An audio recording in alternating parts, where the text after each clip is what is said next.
ce nouveau numéro de Good Comics, nous allons parler d'un très bon comics, quatrième tome de Reckless, et donc quatrième émission sur Reckless. Et oui, quatrième tome de cette série culte signée Ed Brubaker et Sean Phillips. Vous connaissez leur style, vous connaissez leur talent, vous connaissez leur œuvre avec Criminal, avec Incognito, avec Fatal, avec Fondu au Noir. Tout ce qu'ils font se transforme en bons comics, en bonne bande dessinée. C'est tout simplement un plaisir de lecture incroyable à chaque fois. Et ce sont des livres à lire si vous n'avez jamais lu de Ed Brubaker et Sean Phillips. Et honnêtement, allez-y, il y a de quoi faire. C'est vraiment étonnant. Regardez tout ce qu'ils ont produit ensemble. Alors Criminal est disponible en intégrale en plus, hein, vous faites des économies.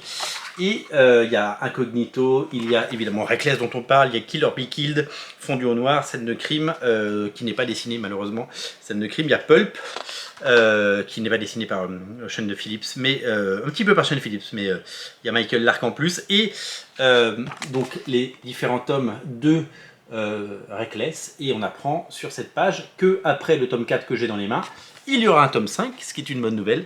Il s'appelle Descente aux Enfers, et on a hâte de le découvrir. Peut-être fera-t-il l'objet d'un Good Comics dans les mois à venir, nous le saurons plus tard. Vous connaissez le personnage de Reckless, Ethan Reckless, sorte de homme à tout faire, la personne qu'on va voir quand on a un petit problème à régler de voisinage. C'est un peu le Julien Courbet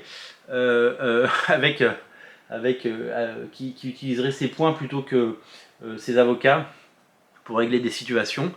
On baigne dans un Los Angeles un peu poisseux, un peu glauque, un peu sale, une Amérique pas très reluisante, et c'est magnifiquement dépeint par à la fois la justesse des scénarios et des dialogues, mais aussi par le dessin absolument flamboyant d'un Sean Phillips, complètement incroyable. Au cours des 3 premiers tomes, on a appris à découvrir le personnage de Reckless, et on a appris à découvrir Anna, sa jeune assistante, qui grandit, puisque là, après les premiers tomes, là on est en 1989. Donc il s'est quasiment passé 10 ans depuis le premier tome, et on a vu les personnages évoluer, grandir, évoluer, grandir, évoluer, grandir.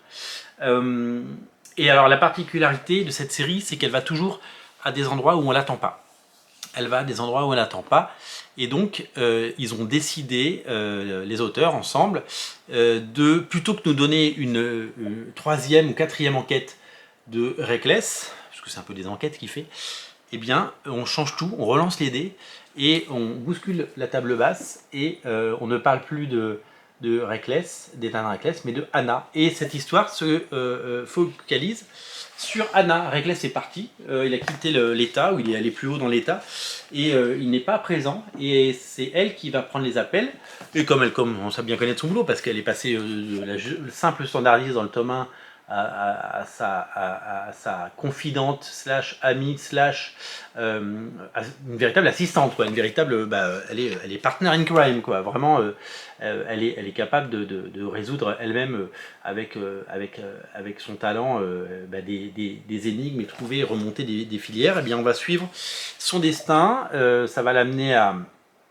des choses pareil, pas très reluisantes, et c'est ça tout le génie de ces auteurs, c'est vraiment de changer l'angle de vue. Alors c'est toujours raconté par Reckless, qui on a l'impression qu'il écrit ses mémoires. Il le parle avec beaucoup d'affection et beaucoup d'admiration de cette jeune Anna, qui est devenue quelqu'un d'hyper important, et qui a vécu plein de choses, pas rigolotes, et qui va se confronter à la dure réalité de ce métier qui n'en est pas un, mais qu'il est devenu. Et ça va être véritablement un saut dans le vide, et ça va être assez violent, vous allez le voir. C'est génial. Finalement, peu importe le personnage. Vous savez, je dis souvent que quand il y a des bons auteurs, ils peuvent mettre en scène des seconds couteaux, ou des personnages secondaires, ou des gens de l'arrière-plan. On le voit avec Brian Michael Bendis, qu'il a fait au début des années 2000 avec des personnages secondaires, et de les ramener, genre Luke Cage, qui n'avait pas de série. C'est devenu un personnage cool, et en fait à chaque fois que Bendis s'est attaqué à un personnage, il l'a rendu cool, et pourtant c'était un ringard parce qu'il avait un costume ringard, et parce que c'était un peu daté, et que ça n'avait pas été modernisé, il n'y avait pas eu le makeover, et ben c'est Bendis qui l'a fait. Les grands auteurs, ils sont capables de ça. Et donc là, alors qu'on s'attend à lire une aventure de Ethan Reckless comme dans les 3 premiers, eh bien on a une aventure de Anna.